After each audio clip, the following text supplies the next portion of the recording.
Will, the teacher. Random thoughts have come to mind while writing this. Will stealing a cigarette from me when he thought I wasn't looking. Dinners at the Four Seas with Will, Mike, and Chris. How he could be so brash, so blunt, so honest, in his anger and in his love. His "Have I got a deal for you?" sales pitches on new ideas for teaching or scholarship. That he always had a soundtrack for the current episode of his life, one as eclectic as he was. Sometimes it was Carly Simon, others John Coltrane, maybe Bob Marley. Music was not simply the background noise, but part of what shaped his narrative. How riding in the car with Will in the driver's seat made me fear for my life. That his jokes could be so bad that I'd end up laughing only because Will was laughing so hard at his own joke. And his stories. Always his stories. Will was a natural storyteller. He used stories to soothe or to cheer or to inspire, yet always to teach. In the nearly 17 years of knowing Will, he told me a lot of stories. The details might be unclear now, but the lessons his stories taught, that he taught, will stay with me and guide me until the end of my days. Lesson 1. Life is experience, not stuff. During his younger days, Will traveled, it seems, the world. He once told me of being on a bus in, I think it was Morocco. He had these sunglasses, perhaps Ray-Bans, that were expensive and looked great, and he just loved them.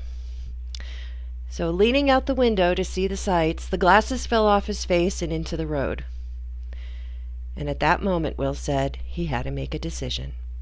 He could jump off the bus and get his glasses, missing out on the rest of the journey, or forfeit a thing to move forward with experience. You can guess the choice he made, and he said he never looked back. Lesson 2. Stand up for yourself.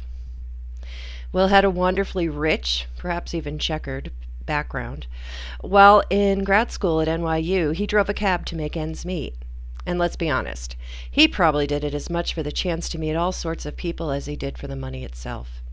He recalled taking a group of big tough guys to some sketchy neighborhood in Queens. The passengers claimed they didn't have the fare on them, but promised they'd just go in and get the money from inside the house where he had brought them. So Will waited. It quickly became apparent that the guys planned to stiff him on the fare, so Will hunted around his cab and found a butter knife. And he walked up to the door, knife in hand, and said, "There is a bill to settle." I don't know how they responded. Heck, I don't even know if he got paid. The point was, you don't accept injustice. No matter how crazy the odds, you stand up for what you believe in. Lesson 3. To be vulnerable is to be human. Despite all of his travels in worldliness, Will was terrified of flying. So much so that during one flight, a fellow passenger, total stranger, offered him one of her Xanax to get through the journey. It turns out that that total stranger was a fellow compret instructor also traveling to the seas. Conversation flowed, ideas exchanged, a friendship was forged. And part of what made Will such an amazing friend and human being was he wasn't too afraid to admit when he was afraid. His honesty about his vulnerabilities, whether it was an irrational fear of flying or a Friday the 13th, or when facing life-changing challenges such as a liver transplant, all of these were a sign of his strength, not his weakness. And it is this also that made him the teacher that he was, of writing, of communication, of life itself. He modeled how we grow not only from our fears, but in our openness about them. Lesson 4. Love openly and unashamedly. This, I confess, has been the hardest for me to learn and apply.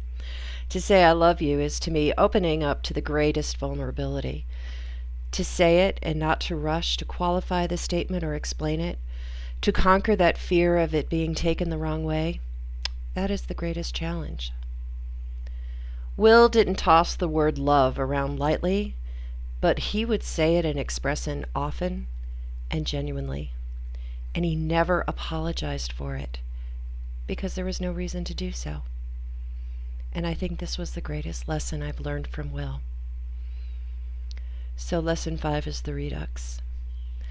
The last lesson is not taken from one of Will's stories. It comes from a dream I had shortly after Will passed. In my dream, I was at a conference and traveling on the up escalator. Someone sidled alongside me, and sure enough, it was Will, with a shit-eating grin on his face. I knew he was dead, and that bemused look in his eyes told me he knew that I knew it. And then he said, "You know I'll always be here, right?" I won't assume it was a message from beyond, or even that it was the workings of a wistful subconscious. What I will say is Will's wisdom, his kindness, his patience, his mentoring, his words, and his love lives on in all of us whose lives were touched by his presence. Will, wherever you are always with us. Thank you.